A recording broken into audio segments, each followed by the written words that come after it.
Assalamualaikum warahmatullahi wabarakatuh. Pada video sebelumnya saya sudah memperkenalkan diri, tapi mana tahu ada teman-teman yang baru menonton.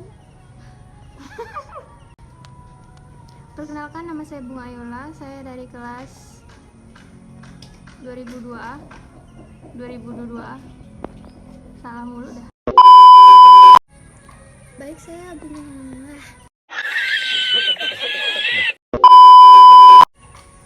Perkenalkan, nama saya Bunga Ayola, saya dari Pendidikan Bahasa Sastra Indonesia dan Daerah kelas 2022. Untuk biodata yang lebih lengkap, teman-teman bisa melihat video saya yang sebelumnya. Pada video ini saya akan membahas apa sih teori sastra itu dan apa saja jenis-jenis teori sastra dan lain-lainnya. Oke, kalian harus simak video berikut. Hanya janda yang ada di antara jantung hati. Teori sastra merupakan salah satu cabang ilmu sastra yang mempelajari mengenai prinsip, hukum, kategori, serta kriteria sebuah karya sastra yang membedakannya dengan yang bukan sastra. Sejarah sastra. Yang pertama ada Angkatan Pujangga Lama. Angkatan Pujangga Lama ini terjadi sebelum abad ke-20. Pada masa tersebut, karya sastra didominasi dengan syair, pantun, gurindam, hikayat, dan lain-lain. Bahkan hingga sekarang masih terdapat beberapa upacara adat yang menggunakan pantun sebagai salah satu syaratnya. Yang kedua, Angkatan Balai Pustaka. Angkatan Balai Pustaka ini berkembang pada tahun 20-an. Biasanya, pengarang pada masa itu mempunyai keinginan luhur untuk memberikan pendidikan budi pekerti dan mencerdaskan kehidupan bangsa melalui sebuah bacaan. Karya sastra pada Angkatan Balai Pustaka biasanya menggunakan tema yang selaras dengan budaya kala itu, yakni kawin paksa. Peristiwa mengenai kawin paksa telah banyak dilakukan oleh masyarakat, bahkan menjadi kebudayaan dalam suatu daerah tertentu. Yang ketiga, Angkatan Pujangga Baru tahun 1933 sampai 1942. Bulan Juli 1933 merupakan tonggak berdirinya sastra Angkatan Pujangga Baru, dan saat itu juga terbitlah majalah dengan nama Pujangga Baru. Pada Angkatan Pujangga Baru ini, ciri khas yang paling menonjol adalah sebagian besar karya sastranya. Yang keempat, Angkatan 45, Angkatan Kemerdekaan. Karya sastra yang berkembang pada periode ini bersifat lebih realistis dibandingkan karya sastra angkatan sebelum-sebelumnya. Pada Angkatan 45 ini diwarnai dengan adanya permasalahan sosial seperti korupsi, penyelewengan, ketidakadilan, dan lain-lain.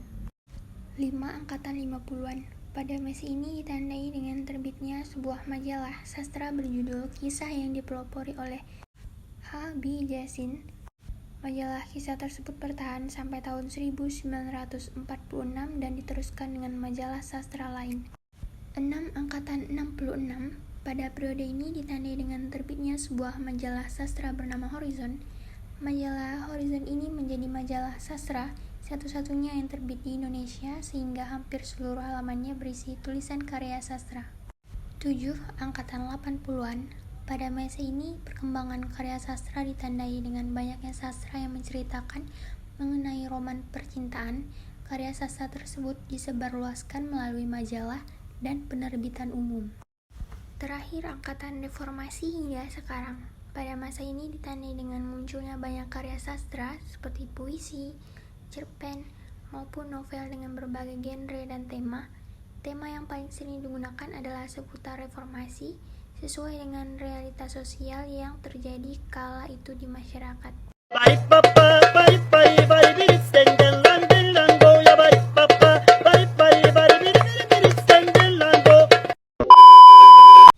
Sekarang kita masuk pada jenis-jenis teori sastra.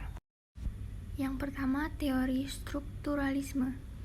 Teori strukturalisme ini muncul melalui adanya pandangan bahwa karya sastra itu merupakan bentuk dari unsur-unsur yang kompleks dan bersistem. Unsur-unsur yang terdapat di dalam karya sastra tersebut tidak dapat dipisahkan satu sama lain. Hubungan antar unsur itulah yang digunakan untuk menentukan apakah karya sastra tersebut baik atau buruk. Teori strukturalisme atau teori sastra struktural adalah teori yang digunakan untuk menganalisis unsur-unsur pembangun di dalam karya sastra itu sendiri. Unsur-unsur yang berada di dalam, intrinsik, dan di luar, ekstrinsik, karya sastra tidak dapat dipisahkan. Keduanya seolah disatukan melalui tulisan. Pertama kita akan membahas tentang unsur intrinsik. Yang pertama ada alur. Alur ini adalah satu unsur utama pembentukan sebuah karya sastra. Alur bisa disebut juga dengan plot. Nah, alur ini terdiri dari 3 jenis, yakni alur maju, alur mundur, dan alur campuran. Yang kedua ada tokoh. Tokoh juga menjadi unsur penting dalam membentuk sebuah karya sastra. Tokoh adalah orang-orang yang ditampilkan dalam sebuah karya sastra. Nah, tokoh ini berbeda dari penokohan. Yang terakhir adalah latar. Latar adalah tempat atau waktu mengenai peristiwa yang terjadi dalam karya sastra. Latar ada 3 macam, yakni latar waktu, latar tempat, dan latar sosial. Unsur ekstrinsik. Yang pertama adalah latar belakang pengarang, latar belakang masyarakat, dan nilai-nilai dalam cerita. Nah, nilai-nilai dalam cerita ini mencakup beberapa nilai, yaitu nilai agama, nilai budaya, nilai moral, dan nilai sosial. Yang kedua, teori psikoanalisis atau psikologi. Psikologi sastra merupakan teori yang menitik beratkan pada unsur kejiwaan yang ada dalam sebuah karya sastra. Unsur kejiwaan tersebut berkaitan dengan 3 hal, yakni pengarang, karya sastra itu sendiri, dan pembaca itu sendiri. Dan yang ketiga ada teori sosiologi sastra. Teori sosiologi sastra merupakan ilmu yang mempelajari sebuah karya sastra berdasarkan realitas sosial yang terjadi. Teori ini akan melihat adanya hubungan antara karya sastra dengan realitas sosial. Yang keempat ada teori feminisme.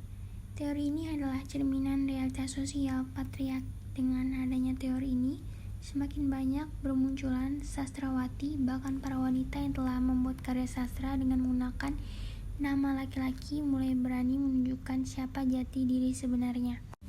Yang kelima ada teori semiotika, yaitu ilmu yang mempelajari mengenai tanda-tanda di dalam bahasa, membahas mengenai berbagai tanda dalam bahasa sebagai wacana yang memiliki makna. Yang terakhir ada teori hermeneutika, yaitu ilmu yang mengenali makna melalui makna-makna yang bertujuan untuk menangkap pemikiran seseorang sesuai dengan yang ditangkapnya. Kita masuk pada 4 cara menikmati sastra. Yang pertama dikaitkan dengan pengarangnya. Yang kedua, pendekatan objektif, tidak dikaitkan dengan pengarang. Yang ketiga, mengaitkan karya sastra dengan masyarakat penikmatnya. Dan yang keempat, mengaitkan antara pengarang dengan masyarakat. Pada pembahasan terakhir, kita masuk ke kritik sastra. Kritik sastra adalah salah satu cabang studi sastra yang berkaitan dengan ilmu sastra dan penciptaan sastra. Dalam melakukan kritik sastra, tentu saja tidak dapat dipisahkan dengan teori sastra dan sejarah sastra.